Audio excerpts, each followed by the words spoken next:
नमस्कार मंडळी, आज तुम्हाला मी गवाराची शेंग आणि बटाट्याची एक वेगळीच भाजी बनवून दाखवणार आहे।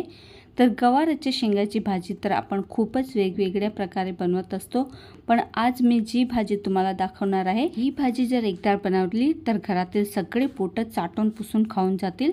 तर पहा, इथे मी पावशेर गवारीच्या शेंगा घेतलेल्या आहेत, त्याला अशा कापून घेतलेल्या आहेत आणि एक मध्यम आकाराचा बटाटा घेतलेला आहे। जास्त मोठाही नाही आणि जास्त छोटाही नाही, त्याला सोलून अशा प्रकारे आपल्याला मध्यम साईजचे काप करून घ्यायचे आहे। जास्त मोठेही करायचे नाही आणि जास्त छोटे सुद्धा करायचे नाही, अशा प्रकारे काप करून घ्यायचे आहे। बऱ्याच वेगवेगळ्या प्रकारे आपण गवारीच्या शेंगाची भाजी बनवत असतो।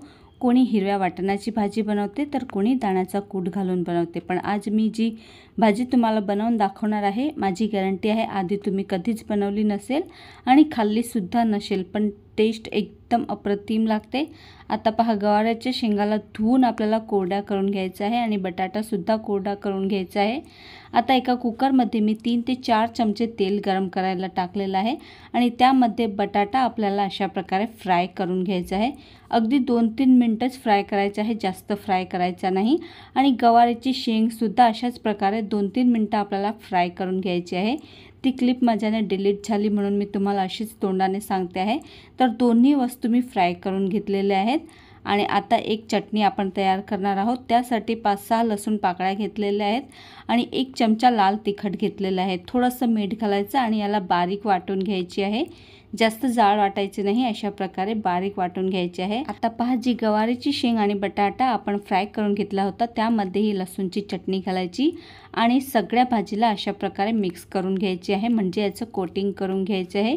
ही चटणी घातल्याने भाजीला अप्रतिम अशी चव येते लसूणाची, म्हणून ही चटणी आपल्याला घालायची आहे। अशा प्रकारे कोटिंग करून याला आपण आता साईडवरती ठेवूया आणि दुसरं एक कोरडं वाटण आपण करून घेऊया।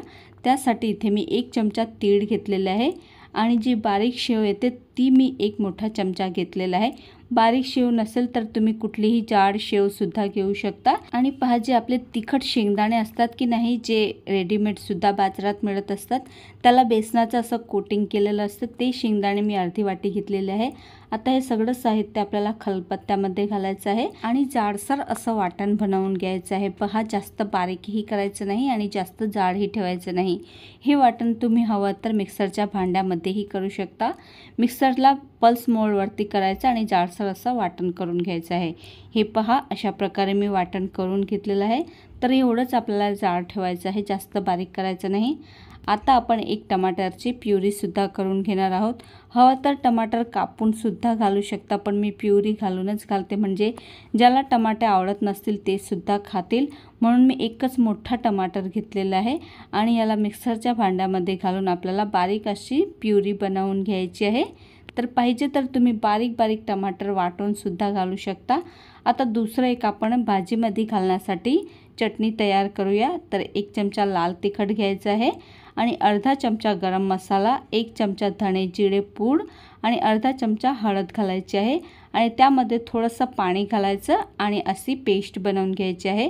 ही पेस्ट अशासाठी बनवायची आहे कारण की आपण ही तेलामध्ये सोडणार आहोत, तर पाणी घातल्याने काय होते, आपले मसाले जळणार नाही, म्हणून आपल्याला थोडंसं पाणी घालायचं आहे आणि अशा प्रकारे पेस्ट बनवून घ्यायची आहे। तर हे सगळं रेडी झाल्यानंतर आपले अगदी 5 ते 7 मिनिटातच भाजी बनवून तयार होते। आता तेच कुकरमधलं तेल मी घेतलेलं आहे, दुसरं तेल घातलं नाही। यामध्ये 1 चमचा मोहरी आणि 1 चमचा जिरं घालायचं, मग कढीपत्त्याची पाने घालायची आहेत आणि मग जे पेस्ट बनवून ठेवली होती ते घालायचे आहे। तर तेलात घातल्याने आपले मसाले जळणार नाही, म्हणून आपण पाणी घातलं होतं। आता जी टोमॅटोची प्युरी बनवली होती ते सुद्धा आपल्याला या तेलामध्ये घालायची आहे आणि 1-2 मिनिटापर्यंत मिक्स करत राहायचं आहे, म्हणजे टमाटरचा कच्चापणा निघून जाईल अशा प्रकारे। मग जे वाटण आपण बनवून ठेवलं होतं ते सुद्धा यामध्ये घालायचं आहे। 1-2 मिनिटं असं परतून घ्यायचं, म्हणजे मस्त याला तेल सुटायला लागेल, अशा प्रकारे याचा कच्चेपणा सुद्धा निघून जाईल। आणि नंतर जे आपण कोटिंग करून शेंगा आणि बटाटा ठेवला होता ते सुद्धा यामध्ये घालायचं आहे। सगळं एक खट्ट घालून घ्यायचं आहे अशा प्रकारे आणि मस्त 1-2 मिनिटापर्यंत याला मिक्स करून घ्यायचं आहे, म्हणजे जो लसणाचा कच्चेपणा असेल तो सुद्धा याने निघून जाईल। म्हणून 1-2 मिनिटापर्यंत परतून घ्यायचं आहे। नंतर यामध्ये आपल्याला अर्धा ग्लास गरम पाणी घालायचं आहे। पहा यामध्ये गरम पाणीच घालायचं, थंड पाणी घालायचं नाही, म्हणजे जी भाजीची कुकिंग प्रोसेस असेल ती चालूच राहते, म्हणून अर्धा ग्लास गरम पाणी घालायचं आहे। नंतर 1 चमचा यामध्ये मीठ घातलेलं आहे किंवा चवीप्रमाणे मीठ घालायचं। मग झाकण झाकल्यानंतर याला अगदी 2 ते 3 शिट्ट्या होईपर्यंतच होऊ द्यायचं आहे, जास्त शिट्ट्या होऊ द्यायची गरज नाही। तर पहा इथे मी 2च शिट्ट्या होऊ दिल्या होत्या आणि मस्त आपली भाजी बनवून तयार झालेली आहे। शेंगाही मस्त शिजल्या जातात आणि बटाटा सुद्धा शिजला जातो आणि पहा अगदी मस्त चमचमीत भाजी आपली बनवून तयार झालेली आहे। अशी भाजी माझी गॅरंटी आहे तुम्ही आधी कधीच खाल्ली नसेल तर एक वेळा अशी भाजी माझ्या सांगल्याप्रमाणे नक्कीच बनवून पहा, अगदी वेगळीच टेस्ट येते आणि खूपच अप्रतिम अशी लागते। तर आजची ही रेसिपी तुम्हाला कशी वाटली मला कमेंट करून नक्की सांगा आणि व्हिडिओ जर आवडला असेल तर व्हिडिओला लाईक करा, शेअर करा आणि माझ्या चॅनलला सबस्क्राईब करायला सुद्धा विसरू नका।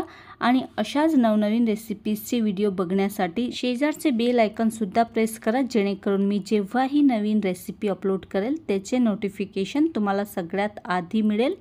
तर आजची ही रेसिपी तुम्हाला कशी वाटली मला कमेंट करून नक्की सांगा आणि भेटूया अशाच एका नवीन रेसिपी सोबत। तोपर्यंत बाय बाय।